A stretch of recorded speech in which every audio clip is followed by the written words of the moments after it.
Hey everyone, and welcome. In this video, I'm going to share with you a glimpse of the abuse that Jonathan Lamb endured.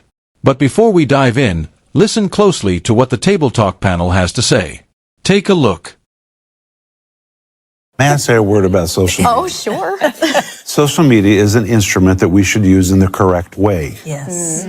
You know, in the book of Revelation, it calls the devil the accuser of the brethren. Yes. Yeah. The word accuser in Greek is a very strange word. It means to accuse in the public marketplace. Okay. Well, social media is the public marketplace. Yeah, true. And the devil has fallen into social media. Hell found a microphone. Yes. Take a look. Now, can I just say something about social media? I have to wonder, is Rick about to accuse the brethren? Is he about to use the public space to call people out? Because here's the irony. These guys are talking about us while doing the exact same thing they claim to oppose. And yet, they don't even specify what they're calling us out for. The only thing we're doing is shedding light on things that need to be seen. You know, I read something recently that really stuck with me. When you start exposing things, when you bring truth into the open, people scramble to deal with it. They reframe the narrative, they minimize the damage, they twist the facts, they outright lie. And most of all, they try to cover it up. That's exactly what's happening here. They don't want this exposed. They don't want people asking questions. So instead, they criticize us for daring to speak up. But let me be clear, you can call us whatever you want. That doesn't matter to me. What matters is holiness in the church. We're not just making noise for the sake of it. We're upset about real things, about the cover-up of an essay written by a 5-year-old. About taking something unholy and parading it as holy in front of the world. About financial impropriety that's being ignored. And what are they upset about? That we're talking about it. That we refuse to stay silent. All right, roll the next part of the clip. What's happening in social media is horrific. It is. Yeah. Everybody's being accused. So true. And you know, one of the signs of the last days, since we're talking about the last days, both Peter and Jude said in the last days, people will rail anyone who is an authority figure. Wow. And we're living in a day, whether you're a TV personality or a pastor or a parent, Right. Yeah, right. you are the subject of somebody railing you for something. See, now that's exactly how I feel. I'm a public person. And not just that, I'm a minister. I'm ordained. I'm a leader. And yet, here you are, railing against me simply because I stand up for what's right. But let's talk about what's really happening here. Let's talk about Joni Lamb. Because, Joni, our allegations aren't vague. They aren't baseless. They aren't just thrown out there for the sake of controversy. No, they are very specific. And here's the thing. You parade an alleged predator on your shows week after week. You give them a platform. You allow them to speak, to influence, to shape narratives. And you do this to your own detriment. Do you realize what that means? Do you understand the weight of that? Because when you continuously elevate someone who has been accused of wrongdoing, when you ignore the voices of those who have been harmed, you are sending a very clear message. You are saying that truth doesn't matter. That justice doesn't matter. That the voices of the wounded don't matter. And that's why we're speaking up. That's why we're calling this out. Because we believe that lies have been told. We believe that injustice has taken place. And we see that no one is seeking to correct it. You see, when we talk about the essay of a child, we take that seriously. We don't brush it off. We don't minimize it. We don't pretend it's insignificant. Because when a child speaks, when a child expresses something that reveals deep pain, deep harm, deep wrongdoing, we listen. We don't mock. We don't dismiss. We don't turn away. But what do you do, Joni? You mock us. You ridicule us. You laugh at the fact that we are holding you accountable. You don't like that we are bringing you to task. And that's the problem, isn't it? That's the real issue here. It's not that we're wrong. It's not that we're making things up. It's not that we're twisting facts. No, the issue is that we are forcing you to confront something you don't want to face. And that's uncomfortable, isn't it? Because accountability is uncomfortable. Truth is uncomfortable. Justice is uncomfortable. But let me tell you something, discomfort is necessary. Discomfort is what leads to change. Discomfort is what forces people to wake up, to see what they've been ignoring, to finally take action. And that's why we're here. That's why we're speaking.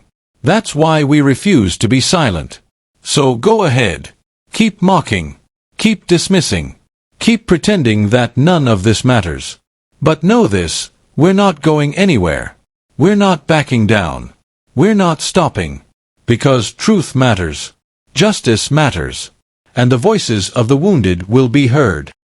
In these last days. You do. Because when you talk about lovers of money, you've got people who have these platforms, and they may only have 500 followers, but they'll get on and judge or talk about some salacious story that many times isn't even true, but they get clicks and likes. And every time they do, it's monetized. And they get money, and they're doing it for that reason.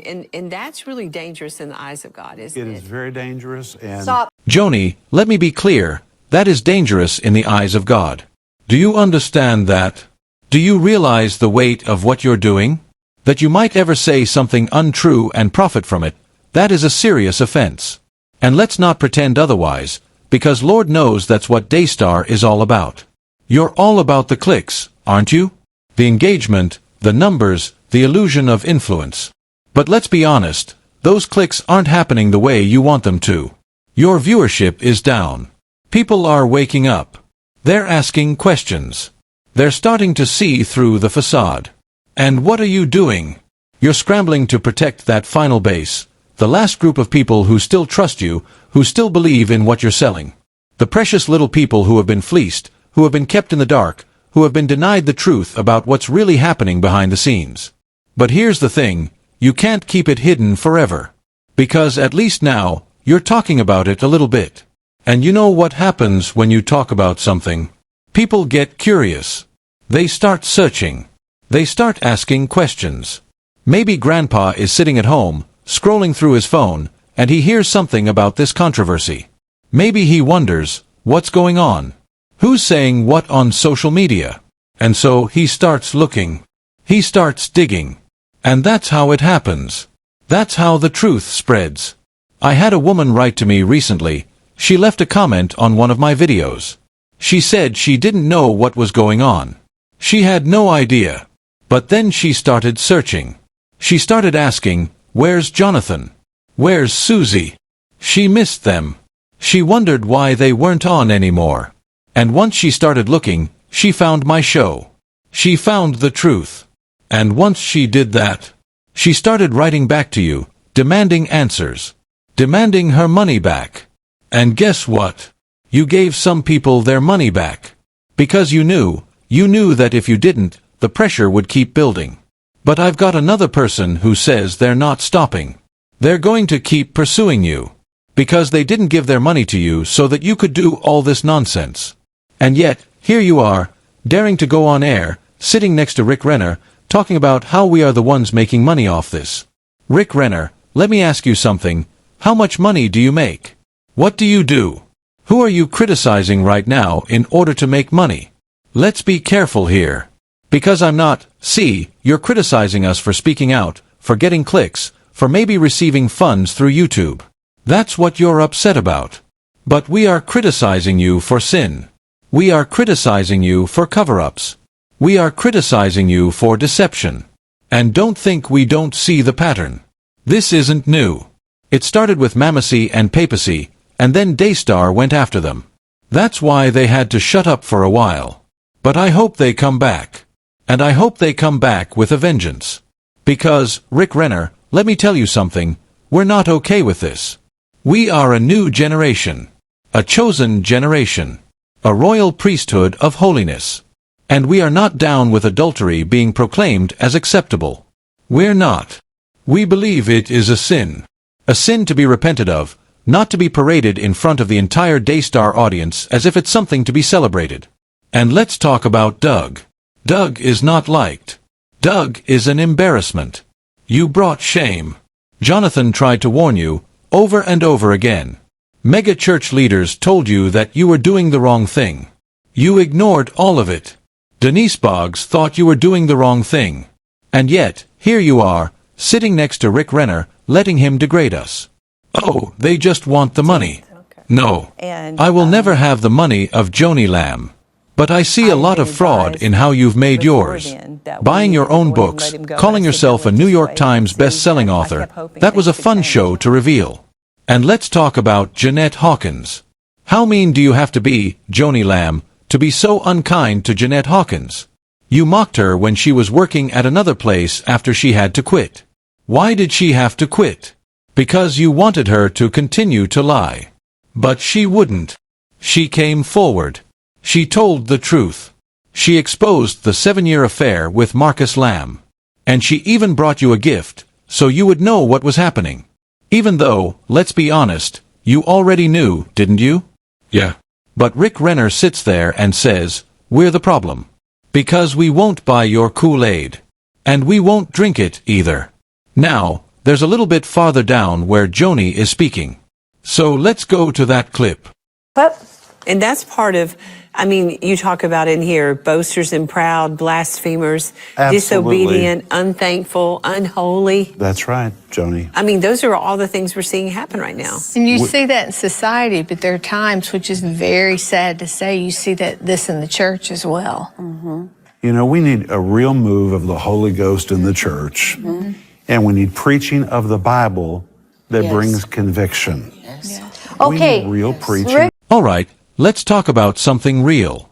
We need real preaching. We need real truth. We need real accountability. And Rick Renner, oh, doesn't that just sound wonderful? We need real preaching of the Bible so that we can see a move of God. But let's be honest, do you really mean that? Do you really want truth? Because if you did, you wouldn't be sitting there, nodding along, validating lies, pretending that everything is fine when it's not. You sit there with someone who didn't bring the word of God. She brought deception. She brought manipulation. She brought harm. And let's talk about that harm. She harmed her own son. And now, you're about to talk about honoring parents? About respecting authority? Well, let me remind you of another verse, one that seems to have been conveniently forgotten in all of this. Fathers, do not provoke your children to wrath. Do you hear that? Do you understand what that means? Because that's exactly what happened here. You took Jonathan, a calm, quiet, gentle man, someone who doesn't stir up trouble, someone who doesn't lash out, and you pushed him to the edge. And that's not easy to do. This guy. He's mellow. He's thoughtful. He's wise. He's calculating. But when he saw sin in the camp, he spoke up. He didn't stay silent. He didn't ignore it. He didn't pretend it wasn't happening. He went to Joni. He brought the word. He said, you are stepping into a relationship that is going to bring hell's fire on our family ministry. Please, don't do it. And what did Joni say? She dismissed him. She mocked him. She called it fear. Fear, fear, fear, fear, fear. And then, I'm going to see Doug in New York. That was her response. And now, Rick Renner sits there, talking to this bunch, this group of people who have enabled this mess. And what do they say? Yes, Joni. Yes, there's only so much time in life. Marry him. Yay, yay, yay. We're so excited. Yes, he was here for a decade with his wife. Anyway, we don't know what happened, but we're just so excited for you. We're your best friends. We're your best friends. And we're just bringing such righteousness and holiness. Do you hear yourselves? Do you really think this is righteousness? Do you really think this is holiness? Because let me tell you something, this is deception. And did you see the way Joni talks? That special serious tone she uses when she talks about the word? It's horrible. Horrible how you've treated Jonathan. Horrible how you've treated Susie. Horrible how you've devastated them with what you've done. And yet, here you are, platforming an alleged predator. And you wonder why all the broadcasters are leaving? You wonder why people are walking away. And somehow, between you and Rick Renner, somehow, the problem isn't you. It's not the cover-ups. It's not the lies. It's not the betrayal. No, somehow it's just, Social media. That's the excuse, isn't it? That's the scapegoat.